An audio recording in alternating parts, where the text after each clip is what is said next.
Forum Masyarakat Peduli Parlemen Indonesia meminta Mahkamah Kehormatan Dewan DPR RI untuk berani mengambil tindakan tegas kepada Ketua DPR RI Setia Novanto lantaran mengadakan pertemuan dengan kandidat Presiden Amerika Serikat Donald Trump. Bahkan Mahkamah dituntut untuk dapat memecat Setia dari posisinya sebagai orang nomor 1 di parlemen. Tindakan tegas juga dibutuhkan untuk dapat membuktikan bahwa MKD DPR RI dapat bekerja secara maksimal dan objektif. Jika tidak ada sanksi yang tegas, maka independensi MKD DPR RI patut dipertanyakan. Saat ini masyarakat menuntut penyelesaian kasus ini dapat dilakukan sesuai dengan prosedural dan transparan. Untuk membahas mengenai tindakan tegas kepada Ketua DPR RI, kita akan membahasnya bersama peneliti politik Formapi Lusius Karus, dan Anda juga bisa melakukan interaktif selama acara berlangsung melalui nomor telepon 021529308 atau 021529311. Saya langsung ke Mas Lusius. Mas, ini kalau kita bicara soal apa yang terjadi kemarin, ya, perjalanan dinas ketua dan wakil ketua dan beberapa anggota dewan ke Amerika. Apa yang pertama kali ada di benak Mas Lusius? Yang waktu itu langsung terbersit di benak tuh ketika melihat tayangan di televisi, pimpinan DPR kita bertemu dengan Donald Trump di Amerika. Ya. Saya merasa kok Indonesia ini rendah banget ya. Indonesia rendah. Jadi Anda ingin mengatakan bahwa mereka itu apa namanya, merendahkan negara ini di negara lain? Iya, saya merasa martabat sebagai bangsa itu terganggu saja ketika pimpinan lembaga tinggi negara kita tanpa pengawalan begitu bebas kemudian bertemu dengan siapapun. Sebenarnya itu hak asasi semua manusia bisa bertemu dengan siapa saja, tapi ketika kemudian dia diperkenalkan sebagai orang paling berpengaruh dari Indonesia, ketua DPR dari Indonesia, itu artinya ada pelibatan seluruh masyarakat Indonesia sebagai bangsa dalam pertemuan itu, dan disitulah saya merasa terganggu melihat tayangan-tayangan televisi terkait dengan pertemuan pimpinan DPR dengan Pak Donald Trump itu ya. Apalagi dipegang seperti ini ya? Ya, apalagi luar biasa. Ya, itu sesuatu yang belum biasa di kita ya. Pejabat tinggi negara dipegang-pegang kayak gitu ya. Oleh seseorang yang dalam tanda kutip bukan pejabat negara di... Bukan pejabat negara di Amerika Serikat, seorang pebisnis, dan seseorang yang sedang ingin mencari kursi kekuasaan. Jadi kita dipakai sebagai komoditi politik di negara lain. Jadi dan ini adalah pejabat tinggi negara. Itu untuk saya itu sesuatu yang kurang pantas, kurang layak untuk seorang ketua DPR, seorang pejabat negara melakukan itu ya. Oke, nah Mas Lusius, ini boleh nggak kalau saya simpulkan Anda sebagai rakyat Indonesia merasa terhina dengan apa yang dilakukan oleh ketua DPR di sana? Ada rasa seperti itu saya kira ya.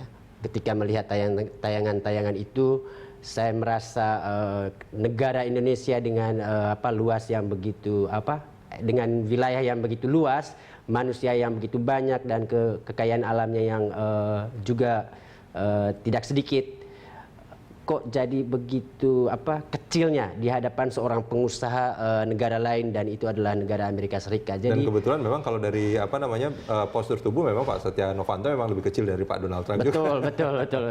Nah, tapi kan ada juga bahasa tubuh yang terlibat di sana dan membuat kita semakin punya kesimpulan bahwa ada pandangan yang underestimate seperti itu ya. Bahasa tubuh seperti apa yang menunjukkan merendahkan?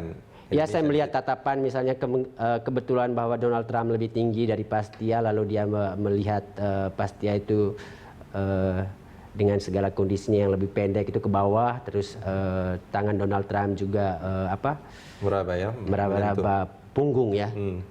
Jadi saya kira betul mungkin itu ungkapan keakraban, tapi pada saat yang sama Pastia itu diperkenalkan sebagai seorang pejabat dari Indonesia. Disitulah saya kira ironinya ya. Itu ironi. Betul. Dan kalau Anda sebagai rakyat Indonesia merasa, Anda juga merasa terhina tadi Anda katakan.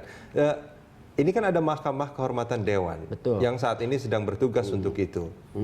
Apa sebetulnya yang harus dilakukan? Artinya vonis seperti apa sih sebetulnya yang menurut Anda pantas, adil tentunya bagi Mungkin tidak usah jauh dulu berpikir tentang vonisnya ya. Yang perlu bagi kita bagaimana bisa mengawasi atau mengontrol kinerja Mahkamah Kehormatan Dewan agar kemudian ini tidak dibajak, agar kemudian ini tidak jatuh dalam transaksi politik antara kepentingan-kepentingan politik di DPR. Karena saya membaca ada nuansa-nuansa ini mau ditukar gulingkan misalnya Tukar seperti gulingan itu ya. seperti apa? Misalnya saya melihat dari pihak Pak Fadlizon misalnya mulai mengangkat-angkat kasus yang terkait dengan PAW menteri-menteri dari Koalisi Indonesia Hebat.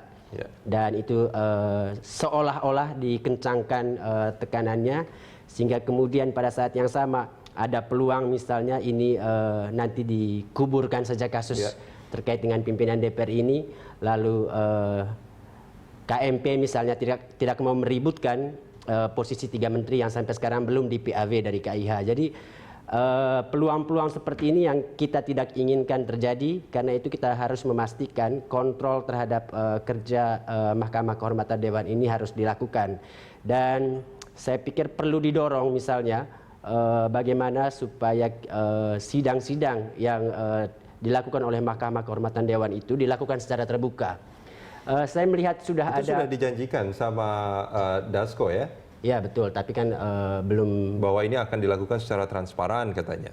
Betul, tapi apakah rapat-rapat pemeriksaan nanti itu akan dilakukan secara terbuka itu kita belum tahu.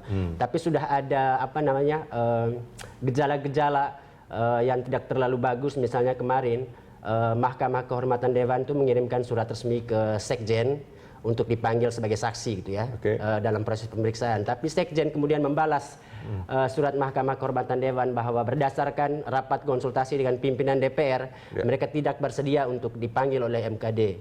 Jadi saya pikir ini sudah ada tanda-tanda bahwa ada tekanan dari pimpinan DPR kepada Sekjen untuk tidak mau menghadiri panggilan MKD, dan itu bisa berarti ini perintah atau tekanan dari pimpinan Dewan supaya Sekjen tidak membuka informasi apapun terkait misalnya dengan proses perjalanan mereka ke Amerika Serikat. Apakah MKD punya kewenangan yang lebih tinggi artinya untuk memaksa?